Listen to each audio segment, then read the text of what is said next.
Good morning student. आज हम लोग कक्षा 12वीं मॉड्यूल 4 सेशन 2 छात्रों की रोज़मर्रा की स्वच्छता को बनाए रखने में एक फिजिकल एजुकेशन टीचर और कोच की क्या भूमिका होनी चाहिए, इसके बारे में इस टॉपिक में करने वाले हैं। इससे पहले हमने शारीरिक शिक्षक और कोच की व्यक्तिगत स्वच्छता और तैयारी के बारे में पिछले सेशन में किया था। इस सेशन में हम लोग विद्यार्थियों के लिए एक शारीरिक शिक्षक, अध्यापक और कोच की स्वच्छता को बनाए रखने के लिए उनकी जो भूमिका होती है वो क्या होनी चाहिए, वो हम इस सेशन में करने वाले हैं।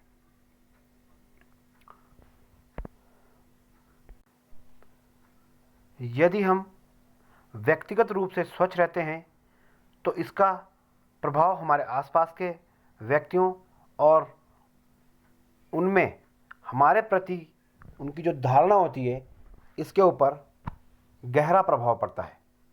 हमारी प्रस्तुति इस बात का एक संयोजन है कि हम कैसे कपड़े पहनते हैं, हम कैसे बोलते हैं, और सबसे महत्वपूर्ण बात यह है कि हम खुद को कैसे साफ और स्वच्छ रखते हैं। अब इन बातों को ध्यान में रखते हुए यह भी उतना ही महत्वपूर्ण है कि हम अपने विद्यार्थियों को स्वच्छता के महत्व के बारे में बताएं तथा उन्हें मार्गदर्शित करें। एक अध्यापक के रूप में हमारे सामने सबसे बड़ा मुद्दा वे विद्यार्थी आते हैं जो कि स्वच्छता के ऊपर बिल्कुल भी ध्यान नहीं रखते हैं। हमें चाहिए, एक शारीरिक शिक्षक, अध्यापक और कोच को चाहिए कि वो अपने विद्यार्थियों को स्वच्छता बनाए रखने के लिए प्रेरित करें, जिसमें कि अब हमें अपने विद्यार्थियों को हर रोज़ नहाने के लिए, अपने बाल धोने के लिए, साफ और स्वच्छ कपड़े पहनने के लिए प्रेरित करना चाहिए, जिससे कि बच्चे से किसी प्रकार की दुर्गंध ना आए। छात्रों को स्वच्छता के मुद्दों की अनदेखी नहीं करनी चाहिए। आपको अपने साथ ईमानदारी और प्रत्यक्षता के साथ व्यवहार करना होगा, लेकिन साथ ही छात्रों की भावनात्मक कल्याण के लिए संवेदनशीलता और उनसे सरोकार रखना होता है।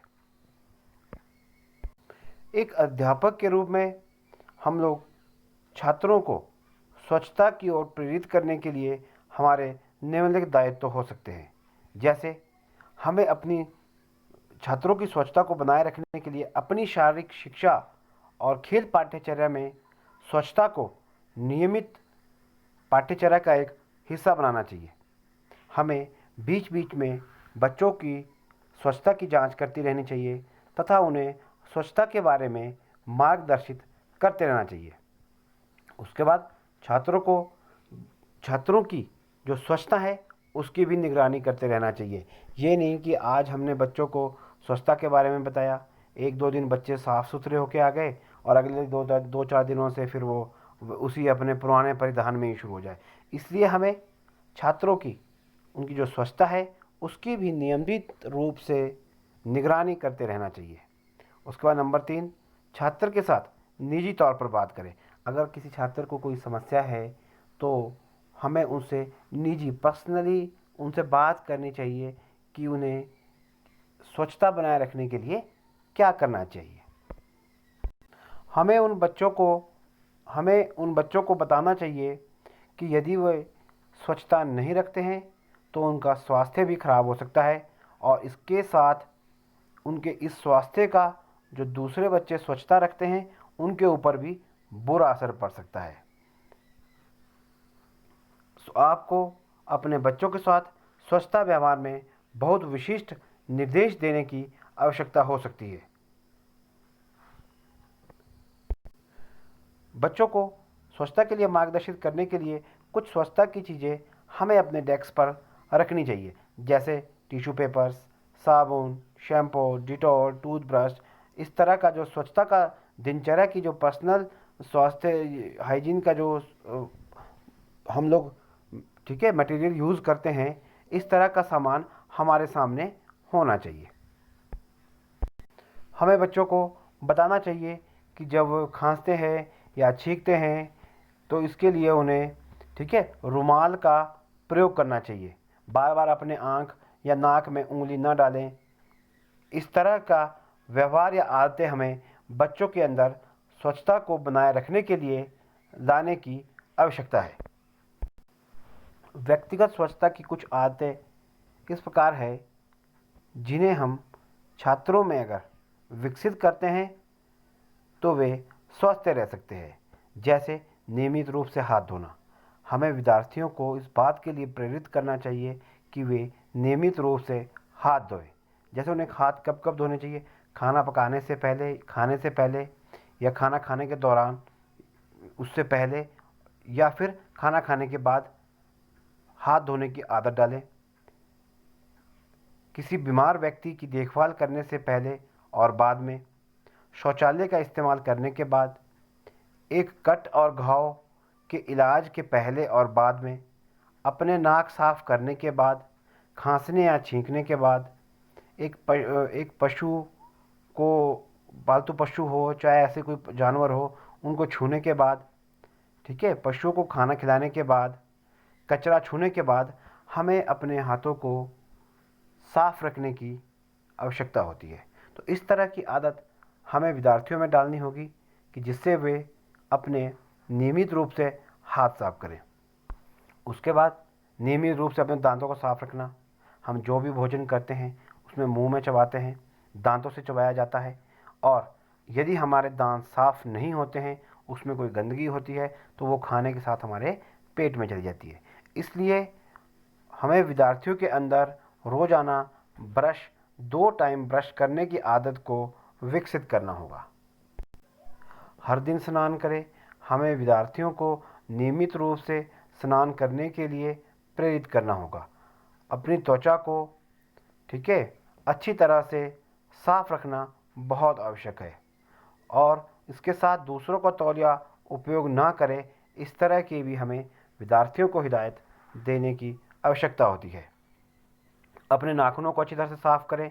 नाखून, जब हम भोजन करते हैं तो हम जो भोजन लेते हैं वो हम हाथों से लेते हैं। अगर हमारे नाखून बड़े होंगे और अगर हमारे नाखूनों में कुछ, कहीं हम कोई कार्य करते हैं, अगर कुछ उनमें फंस जाता है तो वो भोजन के साथ हमारे पेट में चला जाता है, जिससे कि हमारा पेट खराब हो सकता है और हमें अनेक बीमारी या कष्ट का सामना करना पड़ सकता है। इसलिए बच्चों को नियमित रूप से अपने नाखून साफ करने की आदत डालनी चाहिए। अपने बालों का ख्याल रखें। अपने बालों को हर रोज़ धोना चाहिए। अच्छी तरह नींद लें। हमें नींद जो हमारी है वो 8 से 10 घंटे के बीच में होनी चाहिए, ताकि हम सुबह तरोताज़ा होकर उठें और अपने दिनचर्या के कार्य को नियमित रूप से पूरा करें। साफ कपड़े पहनें। शारीरिक गंध को दूर करें। अपने कानों को अच्छी तरह साफ करें। सांसों की बदबू को रोकना। सांसों की बदबू को आप कैसे रोक सकते हैं? खूब सारा पानी पीना चाहिए। नियमित रूप से ब्रश करें। किसी भी मौजूदा मौखिक रोगों का इलाज करें। ताज़ी सब्जियां और फल खाएं। बिना चीनी वाले, ठीक है, मीठे वाली गम चबाएं। दही खाएं। तंबाकू उत्पादकों से दूर रहें। अपने पैरों की देखभाल करें। आपके पैर भी साफ होने चाहिए। इस तरह से हमारी ये पर्सनल हाइजीन, व्यक्तिगत स्वच्छता की जो आदतें हैं, ये हमें विद्यार्थियों में डेवलप करनी होगी। व्यक्तिगत स्वच्छता को प्रभावित करने वाले बहुत से कारण होते हैं, जैसे कि संस्कृति, सामाजिक और आर्थिक स्थितियाँ, कई समाज में धन की कमी, ठीक है, आर्थिक स्थिति का खराब होना, इस तरह से भी कई कारण हो सकते हैं। उसके बाद व्यक्तित्व हमारा, क्या कोई बीमारी, ठीक है, इस तरह से ये हमारे व्यक्तिगत स्वच्छता को प्रभावित करते हैं। पर्यावरण जहाँ हम रहते हैं उसके आसपास के परिवेश को कहते हैं, तो हमें अपने पर्यावरण को भी साफ़ सुथरा रखना चाहिए। जैसे कि कचरा केवल कूड़ेदान में ही फेंके, ठीक है जी, कचरा इधर उधर ना फेंके, हमेशा एक थैले में रखें। उसके बाद अपने कमरे को स्वच्छ रखें। सार्वजनिक स्थानों पर ना थूकें, ठीक है, और कई सार्वजनिक स्थानों पर दीवारों पर ना लिखें। पौधों को नष्ट ना करें। फूल और पत्तियों को ना तोड़ें, जिससे कि हम अपने आसपास के पर्यावरण को भी स्वस्थ रख सकते हैं। यदि हमारा आसपास का पर्यावरण स्वस्थ होगा तभी हम लोग स्वस्थ रह सकते हैं। Thank you very much.